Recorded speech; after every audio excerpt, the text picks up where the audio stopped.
প্রিয় শিক্ষার্থী, আসসালামু আলাইকুম। কেমন আছো তোমরা? আশা করি ভালো আছো। তোমরা অনেকে আজকে জানতে চাচ্ছিলা বা শিখতে চাচ্ছিলা যে ত্রিকোণমিতির সূত্রটা মনে রাখার টেকনিকটা কিরকম। ঠিক আছে, সেই টেকনিক আমি আজ তোমাদের শিখাবো। দেখো, যারা ২৭ এবং ২৮ ব্যাচের এসএসসি পরীক্ষার্থী তাদের জন্য ভেরি ভেরি কমন। ম্যাক্সিমাম ছাত্ররা ম্যাথে উইক, মানে ম্যাথে দুর্বল। তারা এই সূত্রগুলো মনে রাখতে পারে না। আর এই সূত্রগুলো মনে রাখলে অবশ্যই কিন্তু কি করা যাবে, এই ধরনের অঙ্কগুলো বা এই ক্যাটাগরির যে অঙ্কগুলো রয়েছে সবগুলো আমরা পারবো। ঠিক আছে, তা আসো তাহলে প্রথমত আমরা দেখো এখানে একটা সর্বোচ্চ অঙ্কন করেছি, কিন্তু কি করেছি, সর্বভুজ। আজকে মূল টপিক হলো তোমার সূত্রটা কিভাবে মনে রাখা যায় সেই বিষয়টা নিয়ে আমরা আলোচনা করবো। তাহলে এখানে আমি একটা বাক্য লিখেছি, তার সাথে কইব কথা কোন সুখে। কোন সুখে? কি? কোন সুখে? মানে তার সাথে কথা বিচ্ছেদ হয়ে গেছে, মনে করো তার সাথে আর আমি কথা বলতে চাচ্ছি না। মানে তার সাথে কইব কথা কোন সুখে, তারে আমি ইচ্ছুক না কথা বলতে। অর্থাৎ আমার এই সূত্রটা আমার মুখস্থ রাখা আমার কি নয়, ইচ্ছুক নয়। মানে মুখস্থ আমি রাখতে চাচ্ছি না, কারণ ভুলে যাচ্ছি, বারবার ভুলে যাচ্ছি।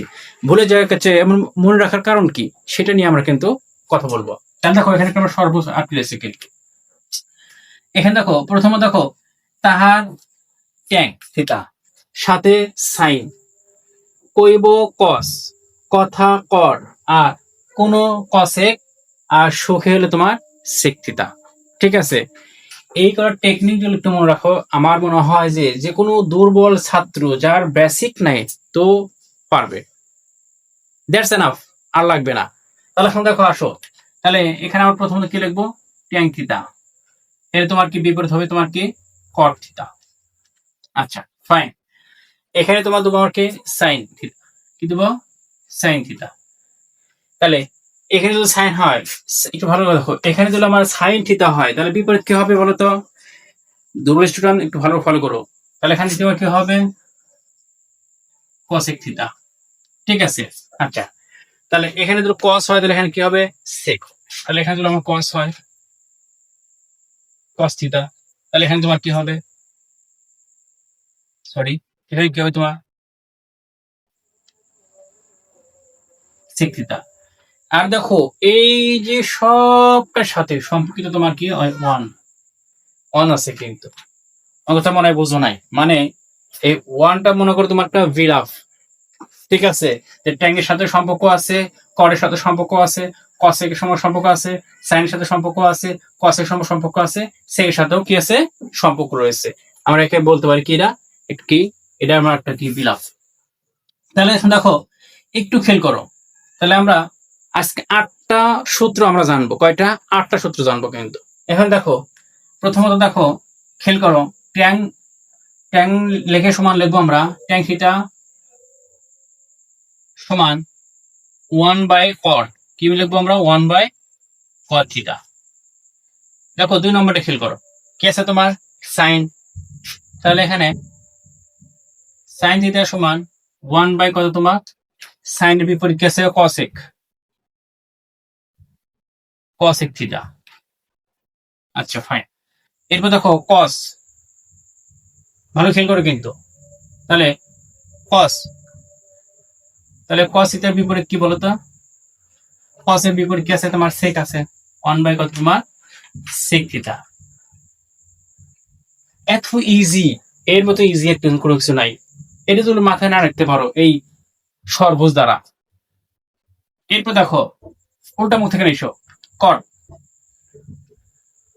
কট থিটা সমান বলো তো 1 বাই কত হবে, ট্যাং, 1/ট্যাং থিটা। আচ্ছা, এরপর দেখো কসেক সমান কত, 1/সাইন থিটা। কসেক সমান 1 বাই কত তোমার, সাইন, সাইন থিটা। এরপর দেখো, এরপর আছে তোমার সেক, সেক সমান 1/কস। কি আছে তোমার, 1 বাই কত আছে তোমার, কস থিটা রয়েছে, আছে না? আচ্ছা এখন দেখো ৭ আর আমরা ৮। আমি বলছি আজকে বলছি কি, যে 8 পর্যন্ত করাবো। কি পর্যন্ত করাবো? 8 পর্যন্ত করাবো। মানে 8 পর্যন্ত যে নিয়মগুলো রয়েছে সেই নিয়মগুলো আমরা 8 পর্যন্ত ক্লিয়ার করবো। ঠিক আছে, এখন দেখো এই যে ট্যান থিটা, ট্যান এর বিপরীত কি? Sine by cos. কি আছে? সাইন বাই কি আছে? কস আছে। তাহলে আমরা ট্যান লিখবো। ট্যান থিটা এর বিপরীত তোমার কত? Sine by sine theta by কি? Cos theta. আচ্ছা ফাইন। এখন দেখো একটু খেয়াল করো, কট এর বিপরীত কি তোমার? কস। কস বাই কত? সাইন।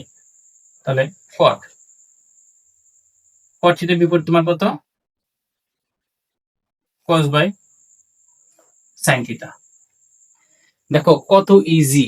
যারা দুর্বল স্টুডেন্ট, যারা মনে রাখতে পারো না, তারা এটা এই সর্বোচ্চটা মনে রাখলেন, তাহলে এর 8টা অঙ্ক কোনো ব্যাপার না, ইজি তো হয়ে যাবে কিন্তু। ঠিক আছে, আজকে প্রথম পর্ব এটা হলো। আবার দ্বিতীয় পর্ব তারপরে যেগুলা নিয়ম রয়েছে বা যেগুলো সূত্র রয়েছে, যেগুলো ইন্টারেস্ট রয়েছে, সেগুলো আমরা করে দেখাবো। ঠিক আছে, থ্যাংক ইউ।